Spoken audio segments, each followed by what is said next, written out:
আসসালামু আলাইকুম। আগামী কালকে বিপিএল শুরু, কিন্তু বিপিএল শুরু হওয়ার একদিন আগে মালিক পক্ষগুলো দুইটা মালিক পক্ষ, একটা হচ্ছে যাই চিটাগং এর আর একটা হচ্ছে যাই নোয়াখালীর, এই দুইটা টিমের মালিক পক্ষ আসি বলতেছে যে তাদের এখন বর্তমান ফাইন্যান্সিয়াল অবস্থা খুবই খারাপ, তারা এখন টাকা দিতে পারবে না। কিন্তু আগামী কালকে বিপিএল এবং খেলোয়াড়রা আজকে প্র্যাকটিস করতে পারতেছে না, তাদের ইকুইপমেন্টগুলো নাই।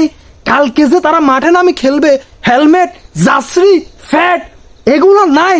চিন্তা করেন, এটা একটা বিপিএল, বাংলাদেশ প্রিমিয়ার লিগ, যেখানে আগামীকালকে খেলোয়াড়গুলো মাঠে খেলবে, ওইখানে বিপিএল দলের প্লেয়ারগুলোর জার্সি নাই, হেলমেট নাই, ইকুইপমেন্ট নাই, টাকা দিতে পারতেছে না দলগুলোর মালিক।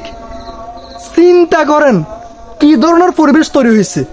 তো এই কারণে কিন্তু গত বছরও অনেক সমস্যা হয়েছে, মালিক পক্ষ প্লেয়ারদেরকে টাকা দিতে পারতেছে না।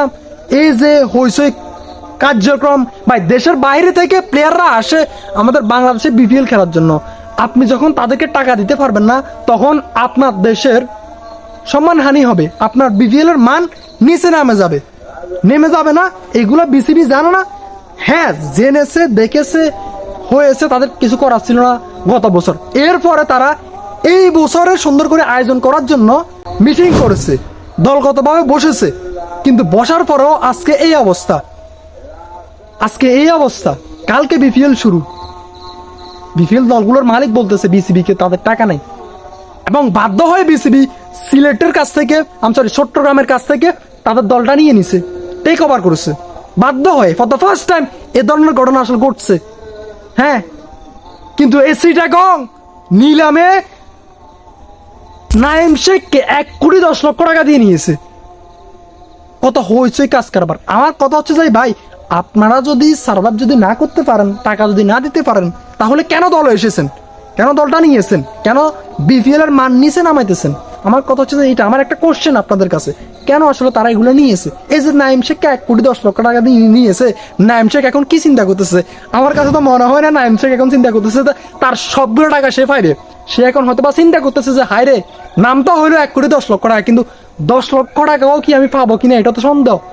হ্যাঁ, এটাই বাস্তব। তো আমার যেটা বললাম যে দিতে যদি না পারেন তাহলে নিছেন কেন? দিতে যদি না পারেন তাহলে নিছেন কেন? টাকা যদি নাই দিতে পারেন কেন নিয়েছেন? সেম নোয়াখালীও আমাদের ফাঁসের জেলা নোয়াখালী, তারাও আসলে ফর দ্য ফার্স্ট টাইম প্রথমে বিপিএল এ এসে দল পেয়ে এই ধরনের কার্যক্রম ঘটাইবে, এটা এক্সপেক্ট করি নাই আমি। এটা আনএক্সপেক্টেড একটা জিনিস ছিল। যাই হোক, আশা করি যে এবারে আর কোনো ঝামেলা হবে না। ঝামেলা কি আর হবে না ভাই, অলরেডি ঝামেলা হয়ে গিয়েছে। সামনে কি হয় আল্লাহ ভালো জানে।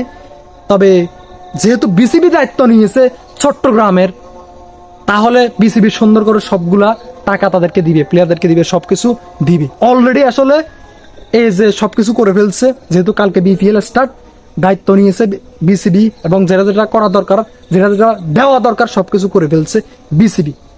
এখন আর যেন অন্য দলগুলো যেন আর কোনো ইস্যু যেন না দেখাইলে ভাই বিসিবি কি সবগুলো দলের দায়িত্ব নিতে পারবে? এবং নিলে তো আসলে বিসিবিও আসলে বিভাগে পড়ে যাবে, আর কি ঝামেলায় পড়ে যাবে। এটা একটা বিপিএল ভাই, এখানে অনেক টাকার কাজ কারবার।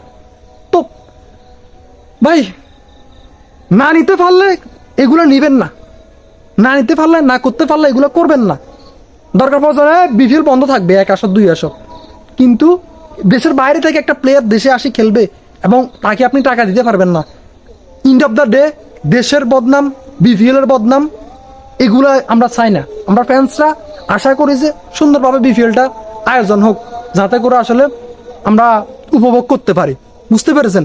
অন দ্য আদার হ্যান্ড, আমাদের ফাঁসের দেশ ইন্ডিয়া কি দুর্দান্তভাবে আয়োজন করে, ওয়ার্ল্ড ক্লাস নাম্বার 1 একটা টুর্নামেন্ট করে ফেলছে, একটা লিগ করে ফেলছে, আইপিএল। আর আমরা আমাদের বিপিএলটা আগে আইপিএল এর সাথে তুলনা হইতো, মানে আইপিএল এর কাছাকাছি, কিন্তু এখন কোন জায়গায় চলে আসছে? পিএসএল এর থেকেও নিচ্ছে। কেন? কারণ আমাদের কার্যক্রমের কারণে, আমাদের ভুল ডিসিশনের কারণে, আমরা ভালো সিদ্ধান্ত নিই না, এজন্য। বুঝতে পেরেছেন? আল্লাহ হাফেজ। বেশি কথা বলবো না, বললে অনেক কথা।